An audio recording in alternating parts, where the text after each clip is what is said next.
Semua melalui proses. Roma 12 ayat 2. Janganlah kamu menjadi serupa dengan dunia ini, tetapi berubahlah oleh pembaharuan budimu, sehingga kamu dapat membedakan manakah kehendak Allah, apa yang baik, yang berkenan kepada Allah, dan yang sempurna. Gaya hidup seseorang harus berpadanan dengan statusnya. Demikian juga orang percaya harus hidup berpadanan dengan Kristus sebagai orang ketebusan Kristus. Budi atau watak karakter kita harus diperbaharui untuk Allah. Hal itu ditekankan dalam kalimat, tetapi berubahlah oleh pembaharuan budimu. Pastikan bahwa ada perubahan yang berdampak menyelamatkan dan dikerjakan Roh Kudus di dalam dirimu. Perubahan yang progresif, harus terus berlanjut, berkesinambungan, harus terus berjalan sepanjang umur hidup hingga mencapai kesempurnaan. Pertobatan dan pengudusan yang menghasilkan pembaharuan budi, yaitu perubahan sifat-sifat roh, itu sama artinya dengan memperbaharui hati dan roh, watak, karakter, dan kecenderungan yang baru, rasa suka ataupun rasa benci yang baru. Dalam hal ini ada perubahan mendasar di hidup manusia yang nyata dirasakan, sebab hati nurani dilembutkan, pikiran dijernihkan, kehendak pribadi telah tunduk kepada kehendak Allah. Kasih manusianya berubah meningkat menjadi kasih yang rohaniah, yaitu kasih sorgawi, kasih Allah atau agape telah mewarnai hidupnya, sehingga perubahan nyata terjadi. Dia tidak menjadi seperti dulu lagi. Hidup yang lama sudah berlalu, sesungguhnya yang baru sudah datang.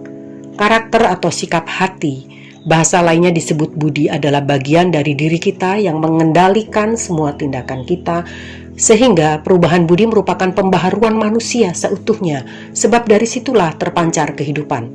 Amsal 4 ayat 23. Kemajuan perkembangan pengudusan berarti semakin mati terhadap dosa serta semakin hidup bagi kebenaran. Itulah gambaran dari pekerjaan pembaharuan yang terus berlanjut progresif sampai pekerjaan itu disempurnakan di dalam kemuliaan, menjadi umat dan gereja yang disempurnakan. Haleluya, puji Tuhan. Perubahan budi atau karakter watak ini ditekankan sebagai suatu kewajiban. Tidak berarti kita dapat mengubah diri kita sendiri, sebab perubahan itu sesungguhnya adalah pekerjaan Allah, pekerjaan dari Roh Kudus di dalam diri, dalam hidup orang percaya. Yehezkiel 11 ayat 19, Yehezkiel 36 ayat 26 sampai 27. Allah sendiri yang akan mengubah kita, tetapi kita pun harus mau diubahkan. Manusia harus mau mengubah dan mau meninggalkan dosa, mengubah diri kita untuk meninggalkan dosa, berusaha untuk meninggalkan dosa, meskipun itu sudah berakar dalam hati. Sebab jika tidak ada kemauan untuk berubah dan menutup pintu hati untuk mengenal kehendak Allah, maka dia tidak dapat menghampiri Allah, akan tetap terpisah dari hadirat Allah, seperti apa yang dikatakan dalam Hosea 5 ayat 4 dalam versi firman Allah yang hidup. Perbuatanmu tidak memungkinkan engkau untuk datang kepada Allah lagi, karena persinahan sudah berakar di dalam dirimu dan engkau tidak mau mengenal Tuhan. Sebab orang yang telah mengaku percaya dan menerima Kristus harus mengenakan Kristus. Efesus 4 ayat 24. Dan mengenakan manusia baru yang telah diciptakan menurut kehendak Allah di dalam kebenaran dan kekudusan yang sesungguhnya. Puji Tuhan.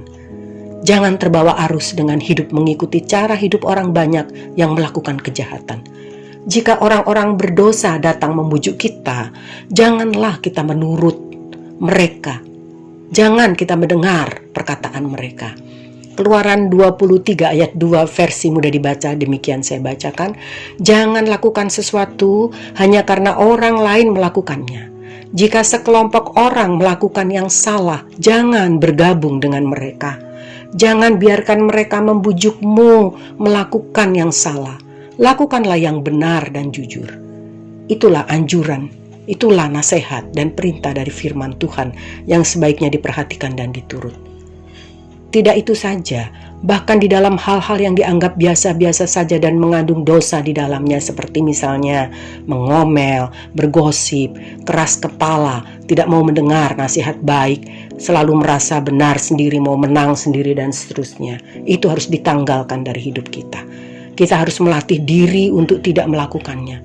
Jangan mengikuti ketentuan-ketentuan dunia ini sebagai pedoman untuk bertindak. Juga tidak boleh menjadikan kesukaan dunia ini sebagai tujuan hidup, meski kita melakukan itu dengan merugikan dan menyengsarakan orang lain. Ibadah sejati pasti akan menghasilkan pola pikir yang serasi dan sesuai dengan kebenaran Allah.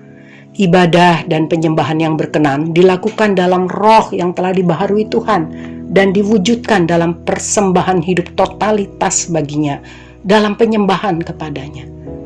Orang percaya adalah orang-orang yang telah mengalami transformasi dalam sikap, dalam prinsip hidup yang mewujud dalam kesehariannya. Hidup kita bukan lagi milik kita sendiri, tetapi milik Kristus. Galati 2 ayat 20. Namun aku hidup, tetapi bukan lagi aku sendiri yang hidup, melainkan Kristus yang hidup di dalam aku. Dan hidupku yang kuhidupi sekarang di dalam daging adalah hidup oleh iman dalam Anak Allah yang telah mengasihi aku dan menyerahkan dirinya untuk aku. Roma 6 ayat 11. Demikianlah hendaknya kamu memandangnya, bahwa kamu telah mati bagi dosa, tetapi kamu hidup bagi Allah dalam Kristus Yesus. Haleluya, puji Tuhan. Pembaharuan hidup yang terjadi bukan hanya di permukaan, melainkan sampai ke kedalaman hati. Bukan hanya gaya hidup yang berbeda dengan orang dunia, melainkan benar-benar menjadi manusia baru dalam Kristus, yaitu telah diperbarui dalam roh dan menjadi tidak sama lagi dengan dunia. Orang percaya harus sadar bahwa sebagai makhluk ciptaan, eksis di bumi ini bukan karena keinginan diri sendiri, tetapi karena Tuhan yang menghendakinya. Oleh sebab itu, setiap orang percaya hendaknya mengerti apa yang diinginkan oleh Allah Sang Penciptanya dengan keberadaannya di bumi ini. Kalau dulu, sebelum mengenal kebenaran, hidup hanya untuk kesenangan diri sendiri, dan itu telah menjadi irama hidup yang telah menyatu di dalam kehidupannya dan menjadi bagian integral yang tidak bisa terpisahkan, maka perubahan yang berkaitan dengan karakter atau watak dapat terjadi bila Roh Kudus bekerja mengubahkan total. Ingat bagaimana Saulus diubahkan menjadi Paulus, yang benar-benar diubahkan hidupnya, diubahkan karakternya, dan hidupnya menjadi memuliakan Tuhan. Perubahan selalu melalui proses. Sangat tidak mungkin orang bisa menjadi baik secara mendadak ataupun menjadi jahat secara mendadak pula. Oleh sebab itu dapat dikatakan perubahan selalu melalui proses. Mari kita berjuang melatih diri dengan membiasakan untuk menyenangkan hati Tuhan. Hampir setiap orang hidup terbiasa hanya untuk menyenangkan diri sendiri dari segala sesuatu yang dilakukannya. Sejak pagi hari sampai malam hari, bahkan sampai pagi lagi, biasanya semua hal yang dilakukannya hanya untuk kesenangan diri sendiri. Dan ini telah berjalan, telah berlangsung dari jam ke jam, dari hari ke hari, minggu ke minggu, bulan ke bulan, bahkan sampai tahun ke tahun, sampai kemudian menjadi suatu irama permanen di dalam diri seseorang. Irama hidup seperti ini sudah dianggap menjadi kewajaran setiap orang, sehingga mereka yang hidup dengan irama seperti ini merasa tidak bersalah. Padahal irama hidup seperti ini adalah irama hidup yang bertentangan dengan kehidupan sebagai anak tebusan. Ini adalah irama yang keliru, irama hidup orang egois yang tidak akan pernah menjadi seperti anggur tercurah dan roti yang terpecah. Kalau kebiasaan hidup dengan irama ini tidak segera diakhiri, maka hidupnya akan tetap terkunci dengan irama hanya menyenangkan diri sendiri tersebut, sampai pada tahap sudah tidak dapat diubah lagi selamanya. Sangat disayangkan, ngeri sekali. Oleh sebab itu, orang percaya tidak boleh menganggap hal ini sebagai persoalan sepele, sehingga berlarut-larut membiarkan tetap bertengger di dalam jiwanya.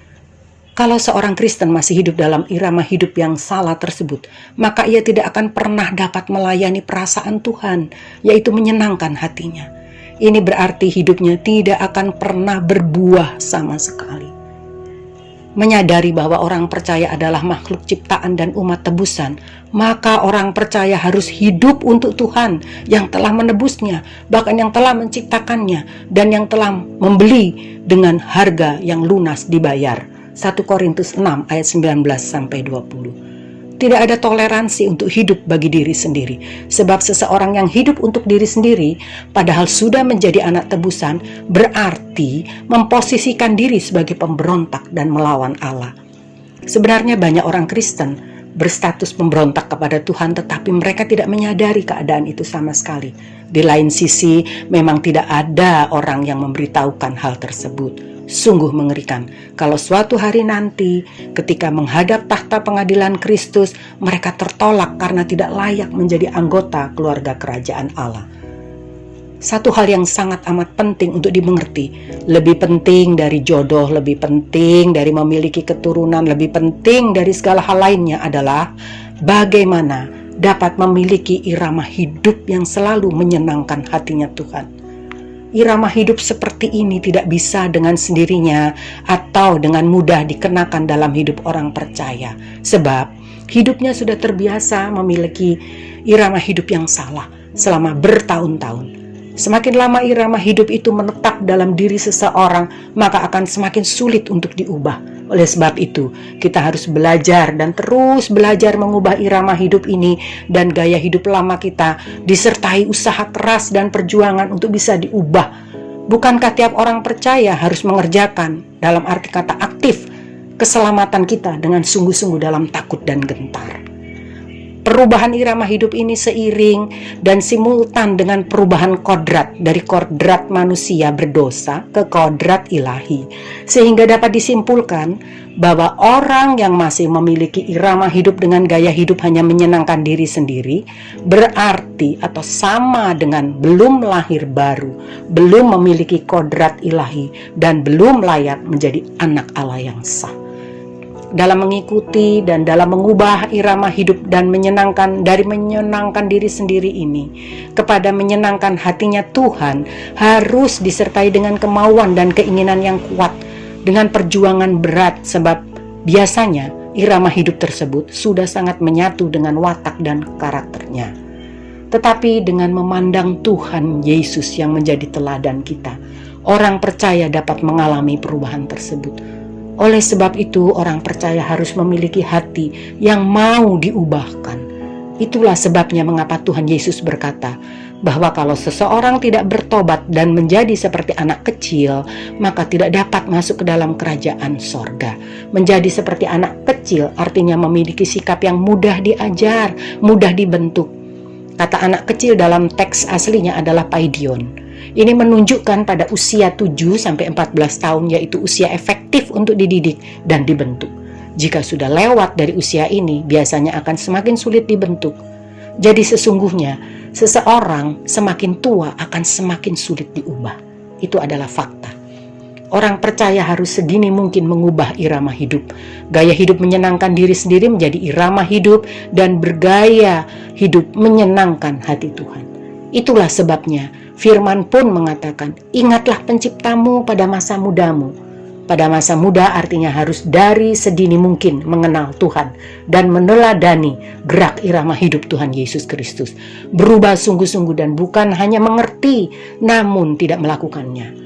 Relakanlah diri melepas keinginan dan egomu dengan rela mengikut teladan hidup Kristus. Seberapapun kaya, tinggi, hebat, reputasi dan prestasi kita di mata dunia, namun menyenangkan hati Tuhan dan menjadikan hidup berkenan pada pemandangannya, itulah prioritas dan target utama dalam hidup yang singkat ini.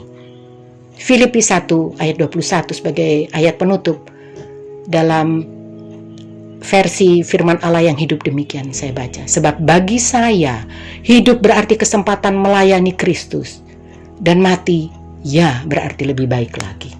Atau dalam terjemahan baru ditulis, karena bagiku hidup adalah Kristus dan mati adalah keuntungan. Puji Tuhan. Mari kita renungkan dan mari mau berubah hidup ini dari hidup lama menjadi hidup ciptaan baru dalam Kristus dengan watak dan karakter yang diubahkan. Puji Tuhan. Amin. Haleluya. Tuhan Yesus memberkati kita semua.